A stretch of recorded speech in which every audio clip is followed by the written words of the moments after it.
Bismillahirrahmanirrahim. Assalamualaikum warahmatullahi wabarakatuh.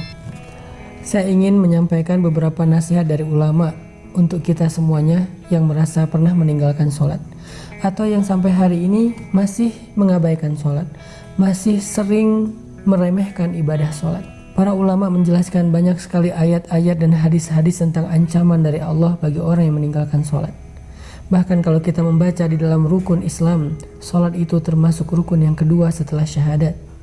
Artinya akan ditolak keislaman seseorang walaupun dia mengatakan asyhadu an la ilaha illallah wa anna muhammadar rasulullah, tetapi dia tidak melaksanakan sholat secara sengaja tanpa uzur yang diperkenankan. Bahkan di dalam Al-Quran Allah berkali-kali memberikan kalimat ancaman, diantaranya fawailul lil musallin alladzina hum an sholatihim sahun. Celaka orang yang sholat, yaitu orang yang lalai dalam sholatnya. Apa maksud lalai dari sholatnya? Dia udah sholat tetapi sholatnya asal-asalan. Orang yang sholatnya tidak khusyuk. Orang yang sholatnya kadang dia lakukan, kadang dia tinggalkan.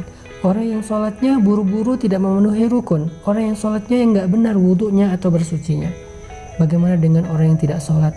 Makanya Allah Subhanahu wa Ta'ala menggolongkan di antara ciri-ciri yang paling jelas terhadap kemunafikan seseorang adalah dia malas dalam ibadah sholat. Bukan tidak sholat, malas dalam ibadah sholat.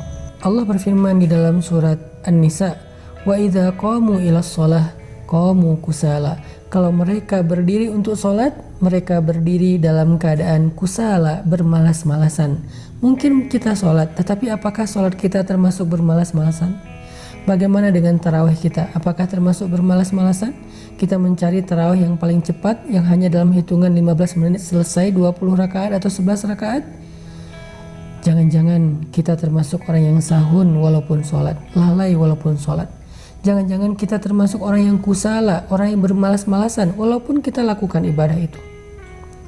Seandainya kita termasuk orang-orang yang lalai atau orang-orang yang bermalas-malasan dalam sholat, na'udzubillah, berarti masih ada kemunafikan di hati kita, tertolak iman dan Islamnya di sisi Allah Subhanahu wa Ta'ala. Teman-teman yang dirahmati Allah, sholat adalah satu-satunya ikatan antara kita dengan langit. Sholat adalah satu-satunya ikatan antara hamba dengan Allah.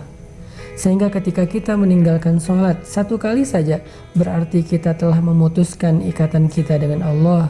Lalu bagaimana kita akan mendapatkan pertolongan Allah ketika kita butuh, sementara kita nggak punya ikatan apa-apa dengan Allah? Ketika kita tidak punya ikatan apa-apa dengan seseorang, bagaimana kita akan berharap orang itu menolong kita?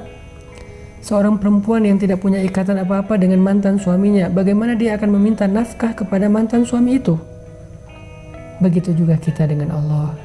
Kalau ikatan kita dengan Allah sudah kita putuskan, bagaimana kita meminta rezeki dari Allah? Bagaimana kita meminta perlindungan dari Allah? Bagaimana kita meminta Allah memperhatikan dan mengurus kita, padahal kita sendiri yang memutuskan ikatan dengan Allah? Satu-satunya, kata ulama, ikatan antara hamba dengan Rabb-nya adalah as-sholah. Siapa yang meninggalkan sholat secara sengaja tanpa alasan yang dibolehkan oleh agama, berarti dia telah memutuskan urwatul wuthqa, ikatan dengan Allah Subhanahu wa Ta'ala. Bahkan para ulama sampai berpendapat, seandainya seseorang meninggalkan sholat sampai akhir hayatnya, maka ketika dia meninggal, dia tidak boleh dikuburkan di kuburan kaum muslimin. Dia tidak boleh disolatkan oleh ulamanya kaum muslimin, kecuali hanya oleh keluarganya sendiri. Bahkan ketika dia masih hidup, jika dia tidak melakukan ibadah sholat secara sengaja dalam waktu yang lama, maka ulama mengatakan istrinya harus meminta cerai kepadanya. Seandainya dia suami itu harus menceraikan istrinya. Kenapa? Tidak halal bagi seorang perempuan mukminah menikah dengan laki-laki yang meninggalkan sholat. Ini menunjukkan sebagian ulama berpendapat, orang yang secara sengaja meninggalkan sholat, maka dia telah murtad dari Islam. Walaupun ini bukan pendapat semua ulama, tetapi ini menunjukkan betapa bahayanya meninggalkan sholat. Nanti di akhirat, sholat adalah amal pertama yang akan ditanya oleh Allah. Seandainya sholat kita benar, maka amal yang lain akan Allah perbaiki. Tetapi seandainya sholat seseorang itu rusak, maka semua amal yang lain akan ikut rusak bersama dengannya. Sholat, sesuatu yang gak bisa kita abaikan apapun alasan kita. Kita boleh tidak membayar zakat kalau tidak mampu. Kita boleh nggak haji kalau tidak mampu. Kita boleh nggak puasa kalau tidak mampu dengan cara diqadha atau bayar fidyah. Tapi kita tidak bisa meninggalkan sholat. Karena jika kita tidak bisa melakukan tepat waktu, karena lagi musafir, kita bisa menjamak. Tidak bisa melakukannya di masjid, karena ada uzur-uzur tertentu, hujan, badai, dan seterusnya, melakukannya di rumah. Tidak bisa melakukan secara berdiri, bisa duduk atau berbaring. Tidak ada alasan meninggalkan sholat, saking pentingnya ibadah ini. Allah nggak mau kita memutuskan Allah. Orang yang meninggalkan sholat, berarti dia telah memutuskan hubungannya dengan Allah. Apa rasanya diputuskan? Tanpa alasan. Kita udah baik kepada seseorang, kita perhatian kepada orang itu, kita berkorban kepada orang itu, kita memberikan semua hak orang itu. Tapi tiba-tiba dia ngajak kita putus tanpa alasan. Gimana perasaan kita?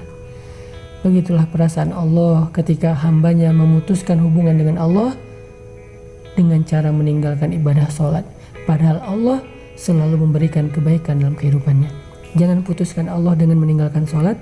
Mudah-mudahan ketika kita menjaga sholat, Allah akan menjaga kita. Barakallahu fikum.